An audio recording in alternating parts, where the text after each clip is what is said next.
Praise the Lord. I am Amrita Joseph Sequeira. I am so happy to be with you. And today we are going to meditate Psalm 34 verse 5.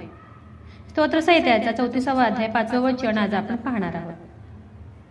ज्यांनी त्याच्याकडे पाहिले ते प्रकाश पावले, त्यांची मुखे लज्जेने कदापि काळवणार नाही. हालेलुया. देवाचं वचन हे विश्वासयोग्य आहे. आकाश पृथ्वी टळतील, पण देवाचं वचन सांगते की माझ्या मुखातून निघालेले वचन कधीही टळणार नाही. त्याचा काना मात्र सुद्धा रद्द होणार नाही. वचन काय सांगते की ज्यांनी देवाकडे पाहिले, ज्यांनी देवावर विश्वास ठेवला, भरोसा ठेवला, ज्यांनी देवाकडे आशेने पाहिले, ते काय पावले तर ते प्रकाश पावले, आणि त्यांची मुखे लज्जेने कदापि काळवणार नाही. कुणाची मुखे तर ज्यांनी देवाकडे पाहिले, देवावर विश्वास ठेवला, देवाची आशा धरली, त्याच्या वचनावर विश्वास ठेवला, त्याच्या जे मागे चालले, त्यांची मुखे कधीही काळवणार नाही. ते कधी लज्जित आणि फजित होणार नाही. ते कधी अपमानित होणार नाही, कारण त्यांनी देवाकडे पाहिले आहे. ते कधी हसण्याचा विषय होणार नाही, कारण की त्यांनी जिवंत देवाकडे आपली नजर लावली आहे. त्यांनी जिवंत देवाकडे पाहिले आहे. आपण बायबलमध्ये पाहतो की हन्ना दुःखी होती, कष्टी होती, ती वयोवृद्ध झाली होती, तिला काहीच आशा नव्हती. लोक तिला हसत होते, चिडवत होते, बोट दाखवत होते.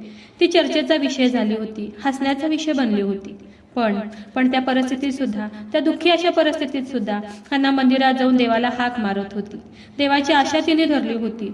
रडून आपलं गाऱ्हाण ती देवाला सांगत होती. तिने देवाकडे आपली नजर लावली होती, आणि तिने देवाकडे नजर लावली होती म्हणून ती प्रकाश पावली. देवाने तिच्या जीवनातला अंधकार दूर केला. देवाने तिच्या जीवनामध्ये प्रकाश आणला. तिचं दुःखी जीवन देवाने बदलून टाकलं. देवाने तिला लज्जित फजित होऊ दिलं नाही. देवाने तिचं मुख काळवंडू दिलं नाही, तर देवाने तिला त्या वृद्धपणात बाळ देऊन उंच केलं, आशीर्वादित केलं. का तर तिने देवाकडे पाहिले, देवावर विश्वास ठेवला, ती मागत राहिली, तिने हार मानली नाही, ती विश्वासात दृढ राहिली. म्हणून देवाने तिचे मुख काळवंडू दिले नाही, तर तिच्या जीवनामध्ये देवाने प्रकाश आणला.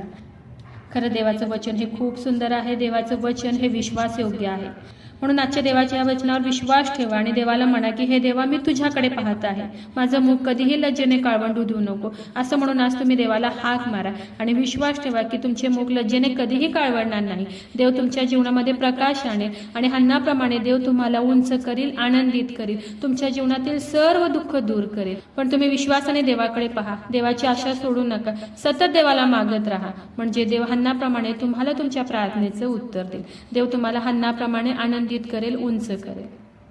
तर चला देवाच्या वचनावर विश्वास ठेवूया, त्याच्या वचनाला क्लेम करूया. नक्कीच ह्या वचनाद्वारे देव तुम्हाला खूप खूप आशीर्वादित करू. खूप जणांना देवाच्या ह्या जिवंत वचनाची गरज आहे. खूप जणांपर्यंत तुम्ही देवाचं हे जिवंत वचन शेअर करा. देव तुम्हाला खूप खूप आशीर्वादित करू. शाल वी प्रे. हालेलुया. स्तुतीस पात्र, स्तुतीस योग्य देवा, धन्यवाद देते. हात उंच करून तुझी स्तुती, तुझा गौरव करते ईश्वराजा. तुझ्या नावाला मान, महिमा, गौरव आता आणि सदा सर्व काळ असू दे ईश्वराजा. सुंदर अशा दिवसासाठी मी मनापासून तुझे आभार मानते ईश्वराजा. सुंदर असं गोड प्रॉमिस प्रभू शोपा तू आज आम्हाला दिले उपकार मानते ईश्वराजा. हो देव बाप्पा, जेवढ्याने तुझं आजचं हे वचन ऐकलंय प्रभू शोपा, त्या प्रत्येकाला तू आशीर्वादित कर प्रभू शोपा.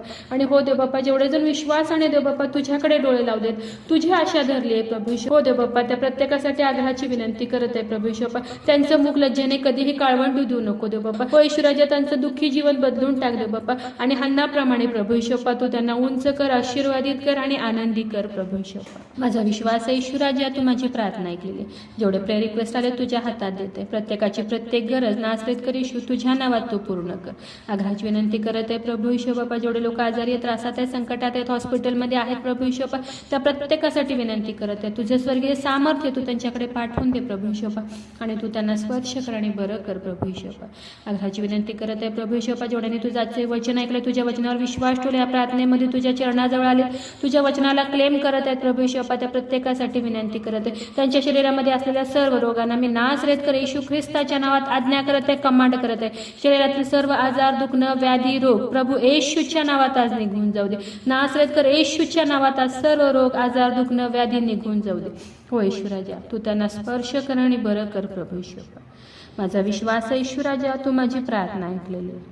आय प्रे in the mighty name of Jesus. Amen.